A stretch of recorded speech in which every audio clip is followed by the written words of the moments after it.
with a poem to prepare me for next week. So let me finish. I might take a few breaks, but let me finish. While exploring the ins and outs of prostitution around the world and its controversies, I have found books, documentaries, historic photos, as well as personal testimonies, and it's evident that sex is one of the oldest professions, and this generation isn't the only one interested in selling it. I've heard those who agree and those who oppose say things along the lines of, the law ain't stopping jack. I have my own reservations about legalizing sex work, how it will affect the children, the economy, and so on, but we'll get back to that. Adults over 21 should have the right to do with their bodies as they please. If legalizing sex work has the potential to prevent child trafficking and rape, why not hand them the keys? We all exert some kind of distress to our bodies, minds, souls, and spirits in our professions on a daily basis. But as Adrian of 2018 said, your work ain't sex work, so there's no headline on the money that you're making.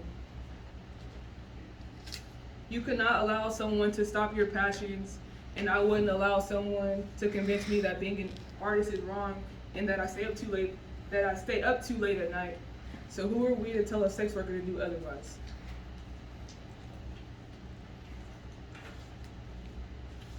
My name is Carly. I am an advocate and an activist here to tell you why we should legalize sex work for adults over the age of 21. Next slide, please. So I've learned in my research that sex work is actually one of the oldest professions in history. I actually found out that the state of Arizona itself, the city of Prescott specifically, was founded by a man who was responsible for the large sum of legal and illegal sex work that was ran here in the late 1800s. I found this in a book called Red Light Women of the West. It's a novel or a historic reference of Arizona and Midwestern sex work history from the late 1800s and the early 20th century. So this right here actually was taken here in Prescott, Arizona. Those are two girls. They look like normal ladies, huh? They're outside of a brothel in Prescott, Arizona. A brothel is a place where you legally can, pay a prostitute, sex worker. Next slide, please. So as of right now, sex work is still the most profitable business. If any of you use any of these apps like Tinder, OnlyFans, Pornhub, just to name a few, you are already contributing to the business. You are already, helping out with sex work. Next slide, please. So I see criminalizing or prohibiting sex work as a revolving door. You start off your pathway or career, however you want to say it, as a sex work. If you're doing it illegally, you get a criminal record. Because of a criminal record, you can't find a job. You have fines to pay, and to pay off those fines and clear your record and make more money, you're going to go back to sex work because that's what you know. Next slide, please. Now, I know that there are other options. I have a friend who was once a sex worker but is no longer doing that, and she's actually a teacher now, good for her.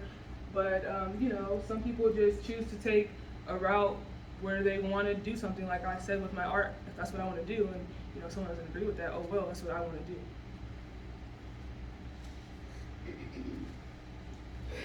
do. So, just with that information being said, before I continue, how many of you believe that sex work should remain illegal? Say it again. How many of you believe that sex work should remain illegal? 1, 2, 3, 4, 5, 6. Okay, 6. Next slide, please.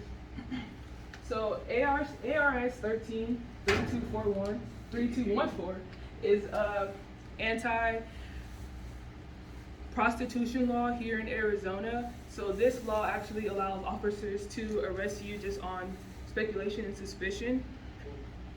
In the state of New York, actually, women are at risk for arrest for condoms. So let's say you just walk down the street and you have like 10 condoms in your purse. If they want to give you your prostitution charge, they can. This is a good thing though, because if you are well versed on this law, it prevents you from wanting to take the illegal route. If this does become legal, there will be a safe space for you to do so. And I'll talk more about that later. Next slide, please. So this law is actually an anti-pimping and sex trafficking law. This makes it difficult for sex traffickers and pimps to take control over women and men, and the money that comes with it. Next slide, please. To split the divide, I think that we should allow those who want to do this run it like an office or kind of like a dispensary. Marijuana was once illegal, but now there's safe spaces, they look like doctor's offices. You go in there, you have to have your ID, you see someone, you talk to someone, you get evaluated, you get put with the right bud tender. It would be ran more professionally if this was something that were to become legal here. Next slide, please. So these are the benefits of having a safe space to practice sex work.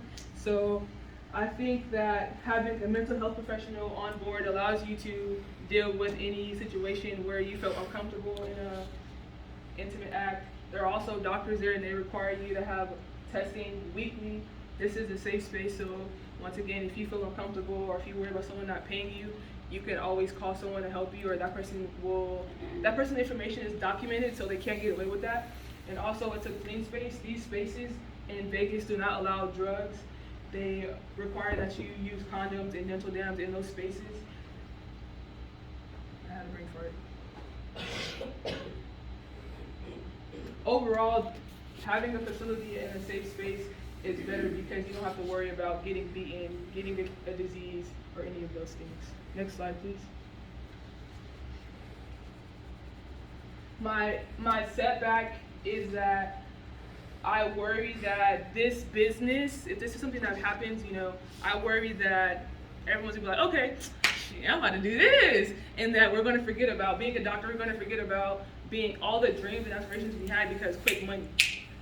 I also worry about the kids. I don't want a kid to look up and be like, oh, when I grow up, I want to be a sex worker. I don't think that's a good idea, and that's more of a reason to have a space where you just already. All right, cool. To have a space where it just kind of looks like an office. You know how the dispensary has a green plus, and the kids don't really know what that is. So I think it'll be better for us to have that to prevent this. Next slide, please. So, and this is the last problem in the sex working industry, is that there's too much pressure to be perfect, and there's too much pressure to get into the drug ring when there's no regulation. So if we were to have facilities where, I come here every day, every week, I'm making sure that my pee is clean, I'm making sure that my body's clean, I'm getting mental health evaluations, I'm getting checked for STI and STDs. I think at least if people are gonna do it, there's a space that can go and do that without furthering the complications. Next slide, please. A solution to this would be to change the narrative. There's too much pressure to be like, oh yeah, sexy stripper, or be tiny. In reality, we're all human. There could be someone in this room right now, we're all regular people, but who knows what people are doing when they're not in this class. Anybody could be a sex worker. They look like me and you.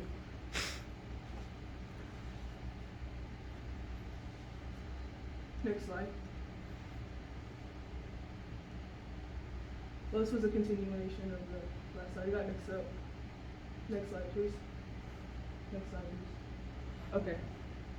So, as an advocate and an activist, I would like to take just 5 seconds of silence for those who have been mistreated in the sex industry, those who have been killed and not been able to reach out because they're worried about them being criminalized instead of helped.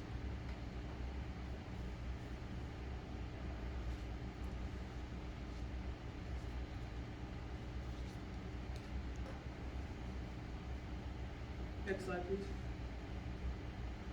So, get on the action. I think regardless if you agree or disagree, I don't think anybody wants to raise the numbers in child trafficking and illegal sex trafficking. I think that if there are people who want to put themselves in a situation, they want to do that, they see that as an act of service, I don't see why not allow them to do that and prevent children being forced to do that when they don't have to. So you can call your local state representative. Ours for this district is Ruben Gallego. It's probably too late now, but in the morning you can call his office and tell him to push safe harbor laws to prevent child trafficking and allow those who want to be a sex worker, allow them to freedom to practice that. So, with that being said, how many of you still think that sex work should be illegal? Hey, 5. That's good. That's better than 6. Thank you.